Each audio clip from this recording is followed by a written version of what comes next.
Sentir, na korupsi tuh. Selalu negatif pikiran. Sentir, mau selalu itu. Si egois dan si iri hati itu tetap berada. Orang-orang seperti ini diberkati pun udah di depan mata berkat karena egois dan iri hati bisa hilang ala petaka ya.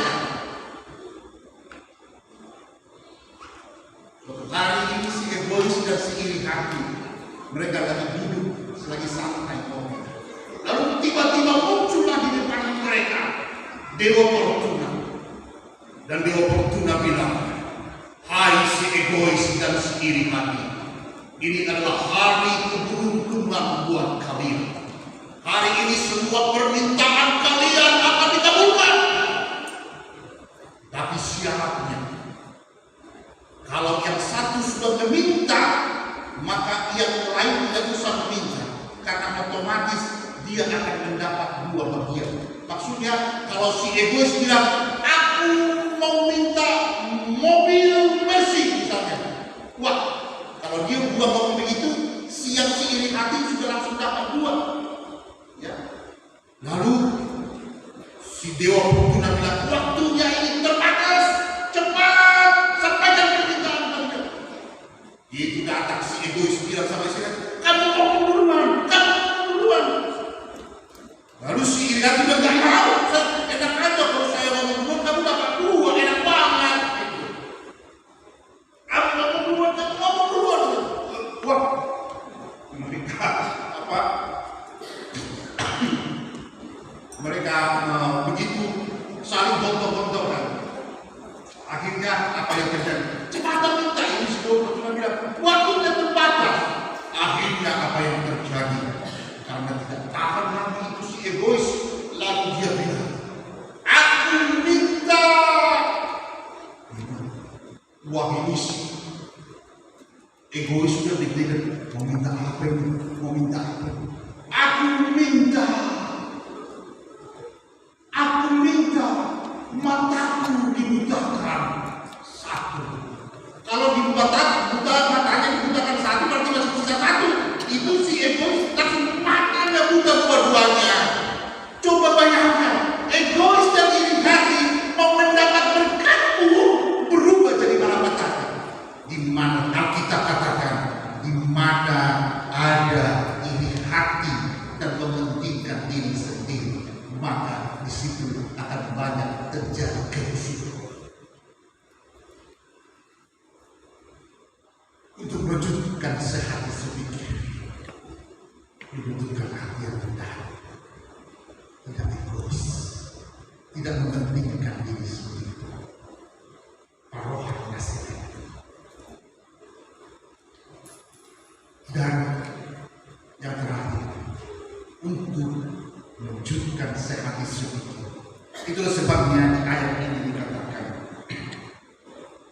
di ayat dari Filipi 2 yang kita baca, di ayat yang kelima dikatakan, hendaklah kamu dalam hidupmu bersama menaruh pikiran dan perasaan yang terdapat di dalam Kristus. Kita akan bisa sehati sepikir, setujuan. Bila apa? Bila kita selaraskan pikiran kita dan hati kita dengan pikiran Kristus dan hati Kristus. Kalau tidak, maka sehati sepikir itu adalah pekerjaan yang sangat susah untuk dilakukan. Itulah sebabnya, apa itu pikiran Kristus? Apa itu pikiran Kristus? Pikiran Kristus adalah di dalam Filipi 4 dikatakan, apa itu pikiran Kristus sehingga kita mengerti pikiran Kristus?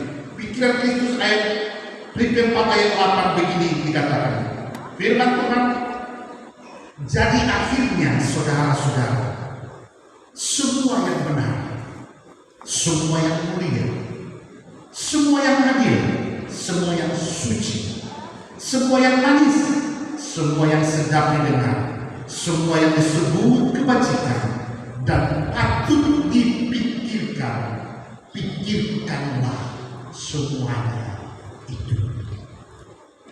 Saya tidak mengajarkan orang-orang untuk berpikir positif. Saya selalu mengajarkan umat Tuhan untuk berpikiran Kristus.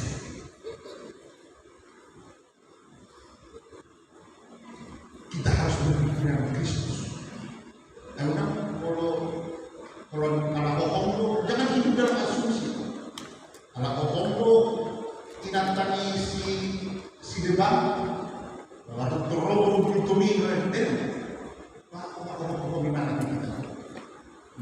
Tapi nanti kolor, kalau nama nanti kolor, alay kita hidup dalam asumsi, praduga, biar mana saya ngomong gimana? Tapi mata atas.